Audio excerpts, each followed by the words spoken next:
Hello, everybody! Let's talk about grammar today. Hoje vamos conversar sobre gramática, ok? Mais especificamente sobre o simple past or past simple, o passado simples dos verbos em inglês. E como o próprio nome já diz, esse tempo verbal ele é utilizado para falar sobre o que aconteceu no passado, de maneira determinada. E para isso é importante utilizarmos expressões que determinam esse tempo. Lembrar no próximo slide, what are these time expressions? Quais são essas expressões? As mais comuns. Okay?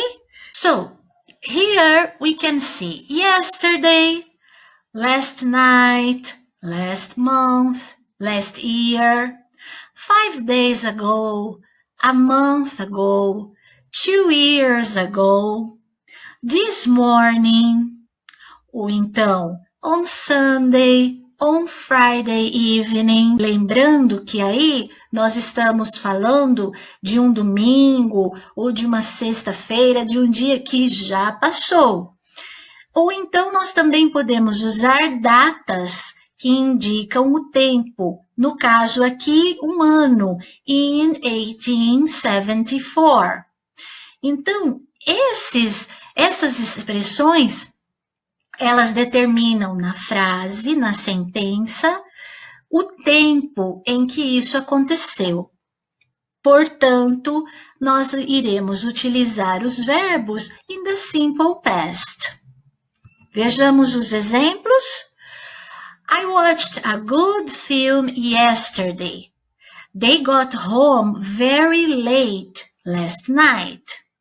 I studied French 3 years ago. We swam a lot this morning. She played a lot of tennis on Sunday. Jonathan Swift left his country and went to England in 1688. Então vejam, os verbos todos nessas frases dos exemplos estão no passado simples por conta desses indicadores de tempo, ou seja, eles descrevem uma ação que já aconteceu no passado. Pois bem, aí observando as frases, nós lembramos o seguinte, que os verbos no passado simples, eles estão divididos em dois grupos, regular verbs and irregular verbs, os verbos regulares e os irregulares. Então, se nós observarmos os exemplos, I watched, I studied, and she played, they are regular verbs. Os outros, they got, we swam, Jonathan Swift left his country and went to England.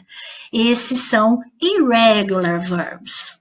Vamos lembrar então, no caso dos regular verbs, o que acontece na hora de passá-los para o passado?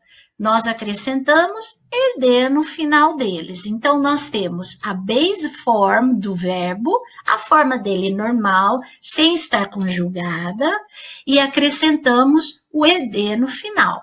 Então, vejamos os exemplos de alguns regular verbs. Walk, walked, jump, jumped, kick, kicked, travel, traveled, punch, punched, talk, talked, create, created, stretch, stretched.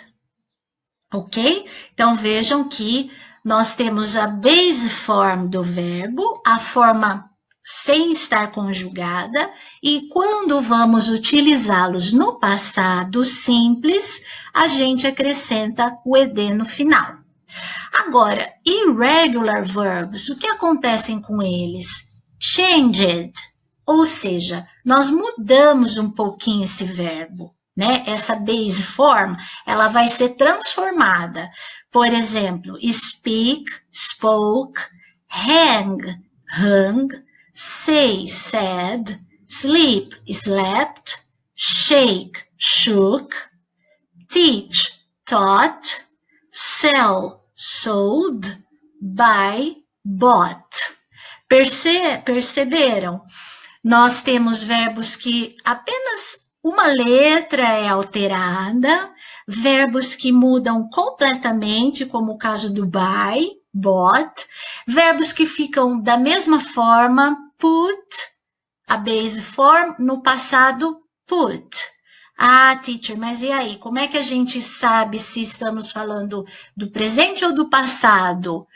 Nós recorremos às time expressions. Se na minha sentença ou no contexto da história nós temos ali indicadores, marcas de passado, então vamos saber que estamos falando put in the past, ok? Então, nós temos essas duas categorias de verbos, regular and irregular. No nosso curso do SEAP, vocês têm uma lista com alguns dos mais comuns irregular verbs. Então, sempre que preciso, chequem a lista ou o próprio dicionário apresenta se o verbo é irregular, ok?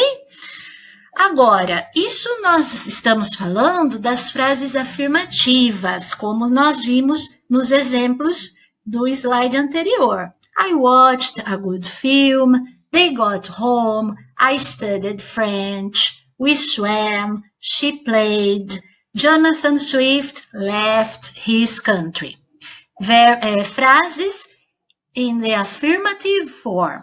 Vamos lembrar agora o caso negativo, das frases negativas, o que é que acontece quando nós falamos das negativas. Aí, nós vamos usar o auxiliar didn't, que é o did mais o not, ok? Did é o nosso auxiliar do simple past. Toda vez que ele aparece numa frase negativa ou numa pergunta, então eu já sei que esta frase ou esta pergunta está na forma do passado simples, por causa do did, ok?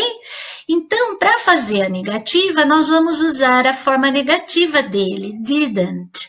E toda vez que eu usar um auxiliar, o meu verbo na frase, ele vai ficar na base form, na forma dele normal, sem conjugar. Então, veja bem, he didn't go to Spain in 1688. He didn't go, não mexo no verbo. We didn't finish reading the book last night. They didn't watch the movie yesterday. Entenderam? Então, usei o auxiliar, meu verbo fica normal, sem mexer, ok? E no caso das questions, é a mesma coisa, só que aí nós temos o auxiliar did to make questions, ok? Lembrando a formulazinha, nós temos auxiliar, sujeito, o verbo sem mexer e o complemento da frase. E no caso, se nós tivermos uma question word, né, como por exemplo, when, why, where, eu jogo essa palavrinha de pergunta lá no início da questão. Então, qual é a diferença, teacher, de uma questão que tem W8, question word, e uma questão que começa no auxiliary? Questões que começam com o auxiliar, elas são questões que me possibilitam responder yes or no. Did Jonathan Swift spend much of his time reading? Yes, he did, or no, he didn't. Did his parents live in England? Yes, they did, or no, they didn't. Did you go to school yesterday? Yes, I did, or no, I didn't. Perceberam? Quando a minha pergunta começar com o auxiliar, eu consigo responder só yes or no. Então, elas são chamadas de yes or no question, ok? As outras, se eu acrescentar uma W8 question word, né? Uma palavrinha como when, why, where, no início dela, da questão, aí elas são information question. Ou seja, eu não consigo responder apenas com yes or no. Eu preciso dar uma informação.